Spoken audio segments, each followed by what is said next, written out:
तपति समरण विषय इलावंत कुआड़े ब्याग धरी खाली पड़े जाऊच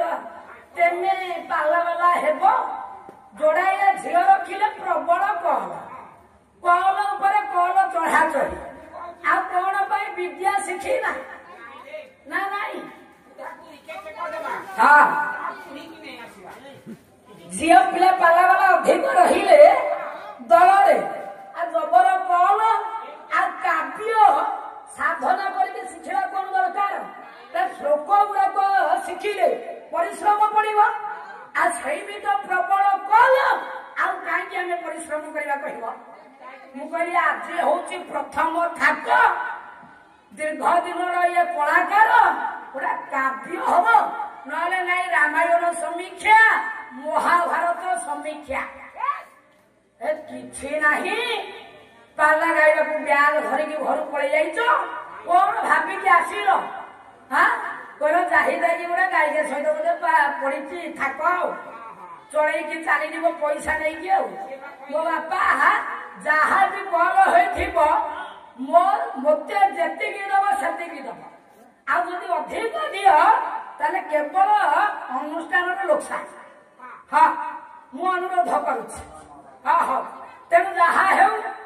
गोटे काव्य होते पैसा नहीं चली था ना नहीं ब्राह्मण मैंने आसुंच पूजा करने दुईटा चारिटा श्लोक गाँव आप पावना दौरान ना नाई आउ कैसेट भजन कैसेट जो बाजुची सेगुड़ा को आम खाली शुणुचे श्रवण कर पैसा दौचे तेणु नना गोसाई के डाकुचे श्लोक गाइले पैसा दौचे ना ना ना अच्छा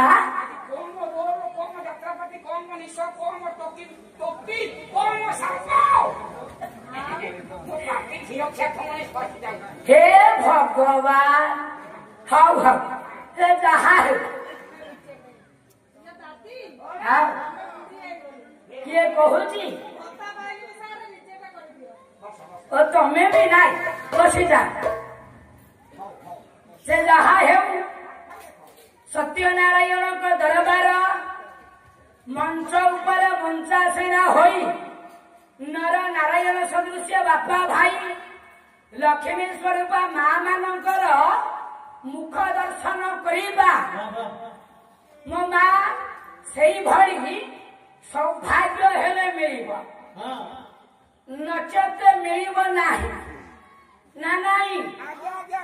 नाता बाला मणि भौणी ओ मीना रानी अच्छा अच्छा ए तेणु मंच उपरे मंचासीना होई दुई पद पालार परंपरा रीतिनीति आलोचना समालोचना पर्यालोचना मूलक पाला तेणु तो आलोचना तो किसी नाही आ समालोचना कौन करवा नाटक जी जो भंगी पड़ो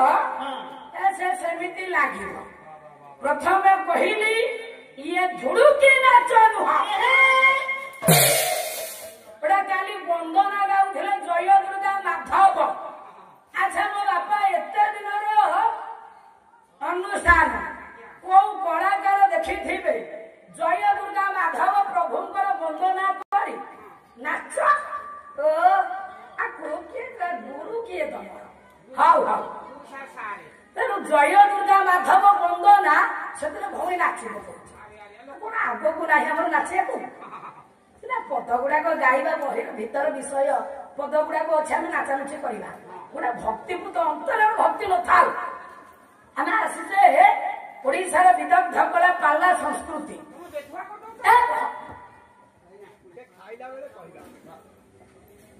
तेणु आज खाइबा भौणी आस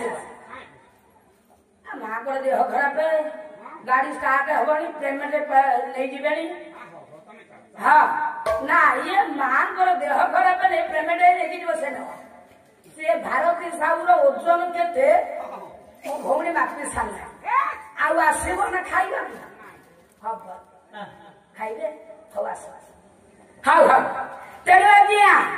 ଯାହା ହେଉ ମଙ୍ଗଳାଚରଣ ପଦେ ପାଠ କରିଛେ ସ୍ୱଳ୍ପକେ ଅର୍ଥ କହି ଲକ୍ଷ ପଥର ପଥିକ ହେବା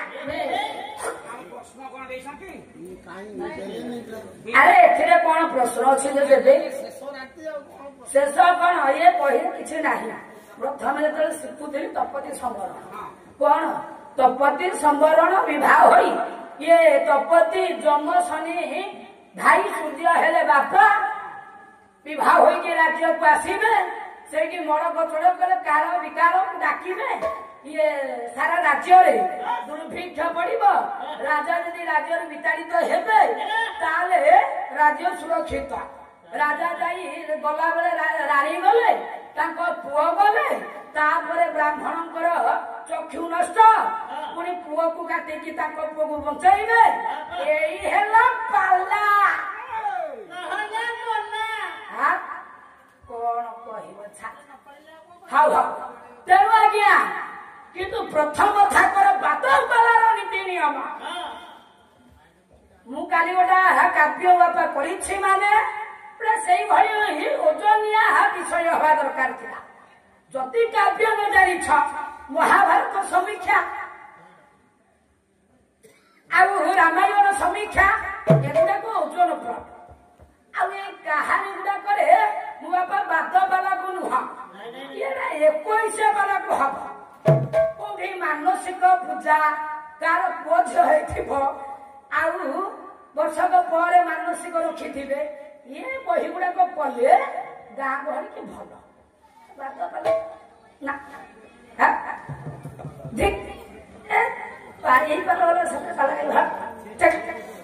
ହଉ ତେଣୁ ଯାହା ହେଉ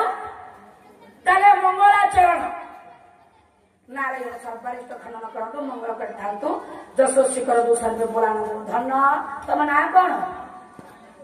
ଗୁଡୁ ନାରାୟଣ ଗୁଡୁର ସର୍ବାରିଷ୍ଟ ଖନନ କରନ୍ତୁ ମଙ୍ଗଳ କରିଥାନ୍ତୁ ସର୍ବେ ବୋଳାନନ୍ଦ କବାର ହରି ପୁଅ ଗୁଡୁ ପୁଅ 100 ଭାରତୀୟ ମୁଦ୍ରା ଅର୍ପଣ କରିଛନ୍ତି ତେଣୁ ଏ ଚାହିଦା କି 100 ଭାରତୀୟ ମୁଦ୍ରା ନାଇଁ ଗୋଟାଏ ଆଜ୍ଞା ସେଇଭଳିଆ ଓଜନିଆ ଶ୍ଲୋକଟା ଗାଇବା ଭାରତୀ ସାହୁର କଥା ଯେମିତିଆ କାମ ବି ସେମିତିଆ ହଁ ଦେଖ ଦେଖ ଭଉଣୀ ଓଠ ସିରି ଯିବ ବୁଝୁଛୁ ନା ନାଲି ପଡିଯିବ କେମିତିଆ ଶ୍ଲୋକଟା ଶୁଣ ବିରାଟ ପ୍ରଧାନ ଭରୁଣ ଯୁଗ ସମ୍ପର୍କ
ଅଳିଆ ସଫା କରି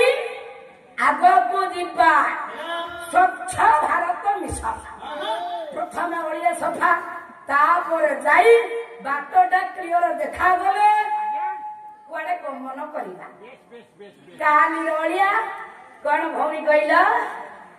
ନାରୀ କବି ଅପର୍ଣ୍ଣା ଦେବୀ କନ୍ୟା ବେଶରେ ବଧୂ ସାଜେ ଶିରରେ ସିନ୍ଦୁର ରାଜେ ଆକାଶ ବେଦୀରେ ଚନ୍ଦ୍ର ବର ବନିତା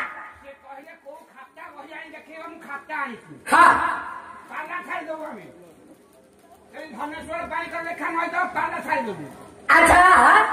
बहीटा बापा टे खाताटा देखो गुरु मोर हेले भास्कर चंद्र साहू निजे आज्ञा हस्तर लिखि मु लिखि ना गुरु मोर लिखि टिके मो बापा को देखा दियो मु बाहर कर दूँ कौन